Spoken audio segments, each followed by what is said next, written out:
I hope you are well today.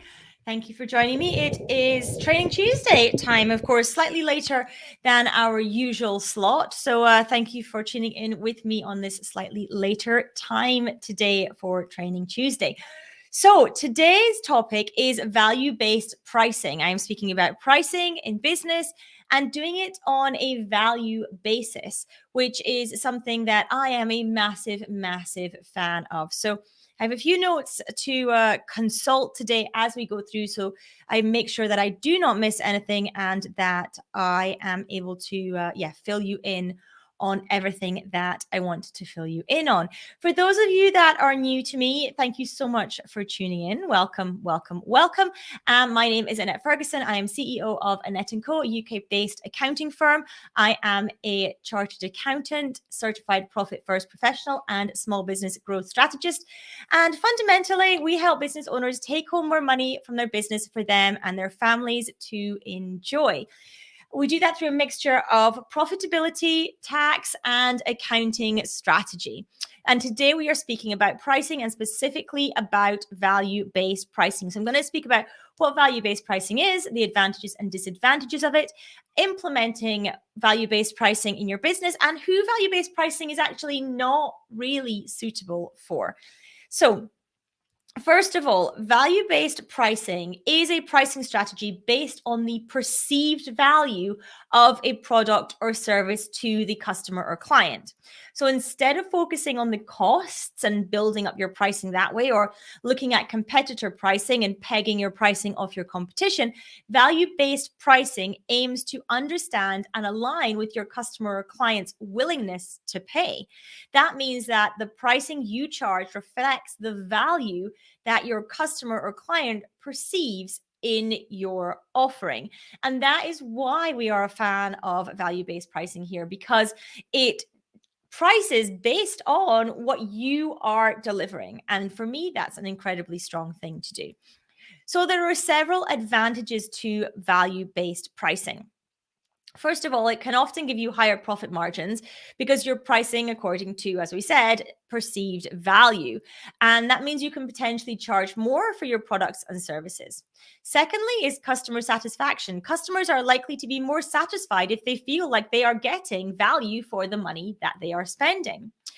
3, greater differentiation. You can differentiate your business from your competitors by focusing on the unique value that you are providing to your clients. 4, it can also give you flexibility in pricing because you can adjust prices for, say, different customer segments based on their differences in perceived value. And 5, it encourages innovation because by focusing on value, it encourages your business to improve and innovate your products or services continually to elevate the value and therefore to elevate the price of what you're charging. And that feeds into the higher profit margins, etc. And it becomes a bit of a circle that you are on there. So if you are tuning in today, please do remember and give me a hello in the comments. Watching from the car. Amazing. I hope you don't have the video on. Please only listen in sound. If you are listening from the car, I do not want you being distracted by video. So please turn the video off. Only listen if you are in the car today. And it means a huge amount. All the thumbs up, the hearts, the likes, the loves, the shares. Thank you so much for doing that, whichever platform you are watching on today. You're not driving. Thank goodness for that. Okay, I'm very pleased. I'm very pleased. Lovely to see you again, Rachel. Thank you so much for tuning in again today. It is lovely to see you all on. So let me now speak about the disadvantages for value-based pricing, because it's not all fun and games and rosy. There are some disadvantages for pricing based on value. And one of them really is that it can be difficult to determine the value. So estimating the perceived value to your customers and clients can be tricky. It can be a challenge. And so that can put people off from using a value-based pricing strategy. It often requires pretty decent market research to be done and really an understanding of your target market, your customers and clients, how they buy and how they think. It's not necessarily suitable for all industries. I will go on to speak about this a little bit more later on and explain who it might not be the best idea for. But it also may alienate cost conscious clients. If you're focusing on value, it will not likely appeal to budget-minded clients. Now, there is, of course, a question of whether you want to build your business on budget-minded clients or value-minded clients, but that's a bigger strategy piece that you need to decide and think about for your business. And you have a risk of price competition because competitors may lower their prices to compete on value, leading to price wars. And of course, as a business, none of us want to get caught up in price wars because typically no business wins in price wars. And the people that win are those with the deepest pockets, which of course can mean that you end up going out of business. So we want to stick away from price wars as much as we possibly can.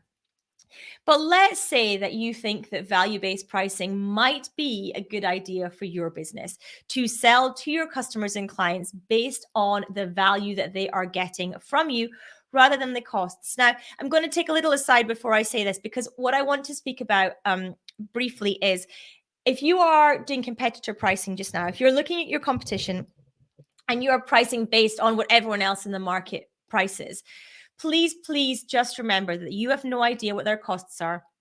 You have no idea what their profit margin is, and you have no idea what the owner's take home is for your competition. That therefore means that your competitor could be going out of business, or they could be funded by a trust fund in the background and be able to continue forever. But you may not be in that situation. And therefore, pricing based on your competition when you have no idea of the underlying finances is never, ever a good idea. Yes, you can look at your competition to give you some kind of ballpark and help overall when you're understanding your market research, but pricing based on how your competition prices, never the best idea in the world. So let's say that you have thought, hang on a minute, this value-based pricing thing sounds like a good thing. Sounds like a win-win for my business and for my clients. So how are we actually going to go about getting that in place in our business? Well, first of all, you need to understand your target market and how your buyer buys, your buyer's persona, your ideal customer and client's persona. Understand how they make decisions and how they work. And this will help you determine the specific needs, preferences, and pain points of those people. And then you need to conduct some market research. You need to gain insights into your client's perceived value for anything, but specifically for your products or services. And this may include things like surveys or even focus groups, interviews, speaking to your customers or clients, analyzing reviews and feedback that you get, and speaking to people generally on social media to understand how they make those decisions. And next, you're going to want to focus on quantifying the tangible benefits of whatever it is that you do. So, identifying the measurable benefits of your products or services that are delivered to your clients. So, that might include things like cost savings or increased efficiencies, improved productivity. You might save people time, but trying to quantify those benefits in monetary terms wherever possible, because we ultimately need to put a pound value on this if we're going to charge based on it. And that can be tricky because you might find that some customer segments value things differently. And that's what we spoke about previously as well. One of the benefits of value-based pricing is you can potentially price differently to different segments depending on how they're going to value what you do. There are also going to be, of course, as always, various intangible benefits to working with you as well. And these can be much, much harder to measure, but it's equally important to attempt to try and determine a value from it as well. So that might be things like enhanced customer experience, brand reputation, convenience, or emotional satisfaction attached to what you do. Again, listen to your customers and clients and analyze their feedback to try and identify the intangible benefits that your business provides to them. In some cases, it might be things like, I can sleep through the night now, and I was up worrying before. And that can be, again, very difficult to actually quantify in terms of a pound amount. Next, you are going to want to look at your competitors and understand how they position their products and services in terms of value. So, identifying gaps and opportunities where your business might be able to provide additional value, potentially even looking at the feedback that your competitors get and seeing where perhaps people are saying that they lack so you can add value in those areas to fill in those gaps. And then, of course, differentiating your offering. So, determining what sets your products and services apart from your competition and how these unique features or benefits contribute to the overall value that you are then providing for your customers. Once you've done that, you can, of course, establish a value proposition, which is a clear and compelling statement that communicates the benefits of your products and services that you offer. And this will emphasize the problems you solve for your customers, the tangible and intangible benefits they can expect from working with you or dealing with you, and therefore basically piling in that value, showing the value that you are going to provide. Now, once you've assessed this and you've tried to sort of work out what this pound amount that you're going to charge is, you can set your prices accordingly. But also remember that you need to be prepared to make adjustments based on customer feedback, changes in the market, or evolving customer needs. And also remember, the first time you go out with a value-based pricing proposition to somebody and you quote them what you're going to charge, the first person that says no does not mean that every person will say no. It is just that person that has said no. And that might not be because the price is incorrect. It might be because you have failed to show them the value that you are going to provide to them. It might be that they are not actually the exact right person for the offering you have. So don't take one or two initial no's as a complete knockback, but also do be prepared to test and iterate on the price that you've chosen for your value-based pricing. Okay, so hope this is making sense to everyone. If you are getting value from this video, please do give me some thumbs up, some hearts, some likes, some loves, some shares, or some subscribes, again, depending on whichever platform you happen to be watching on today. So let's go on to speak about the value-based pricing businesses, the businesses and industries that are not necessarily suitable for value-based pricing, because there are a few. Now, what I don't want you to do here is go, oh, okay, that must be me by default, because there are many, many businesses that value-based pricing is incredible for. And it can also be really good to use a very overused corporate term, think outside the box when it comes to whether it might work or not in your industry. So don't write your industry off straight away. Saying that, value-based pricing may not be suitable if you are in a commodity products or services. So industries where products or services are very, very highly standardized, undifferentiated, and widely available, then value-based pricing is typically less effective because your customers or clients have a perceived value of a commodity, which is likely to be similar across providers, making a cost-based or competition-based pricing typically more appropriate in that situation. It might also not be appropriated in certain heavily regulated industries because you may face pricing restrictions or guidelines limiting your ability to use value-based pricing. That might be in things like utilities, healthcare, or telecommunications. Also, businesses with low differentiation. So if you are operating again in a highly saturated market with very, very little differentiation between products or services, it might be difficult to implement value-based pricing because customers may not perceive significant differences in value between providers. Therefore, it may be harder for you to justify a higher price based on value. And there may also be niche markets with limited demand where, again, it could be difficult to base your pricing on value.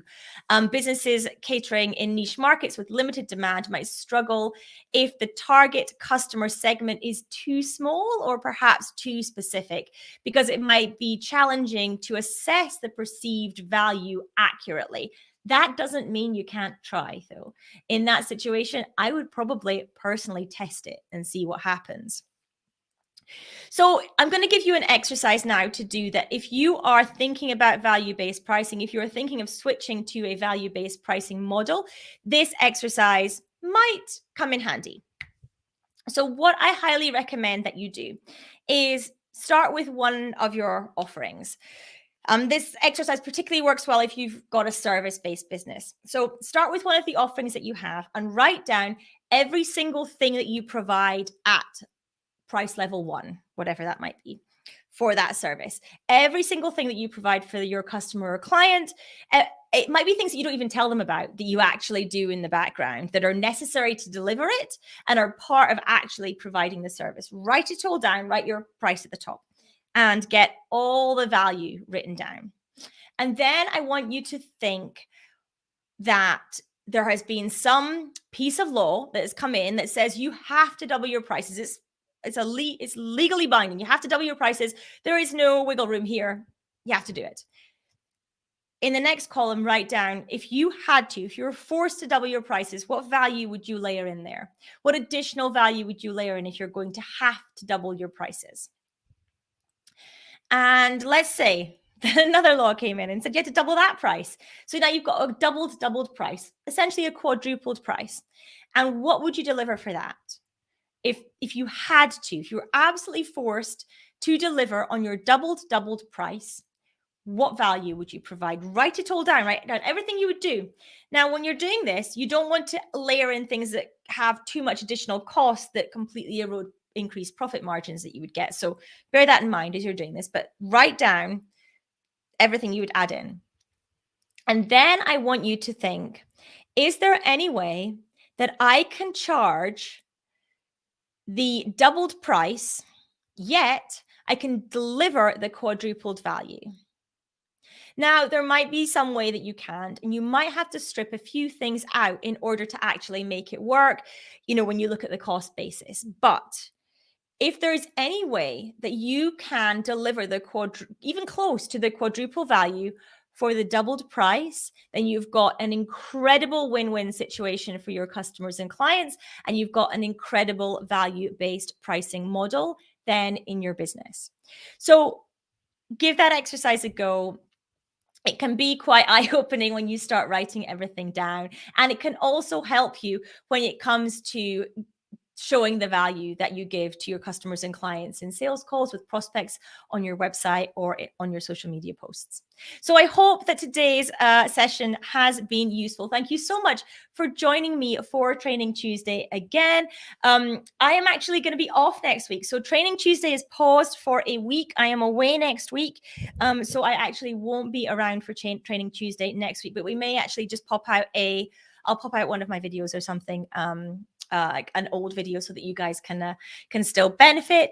In the meantime, of course, if you are missing me too much with being on holiday next week, then you can, of course, tune into the podcast, the Financial and Lifestyle Freedom Podcast with me, Annette Ferguson. You can find that in all good podcast players. So do make sure that you have a look for me in there.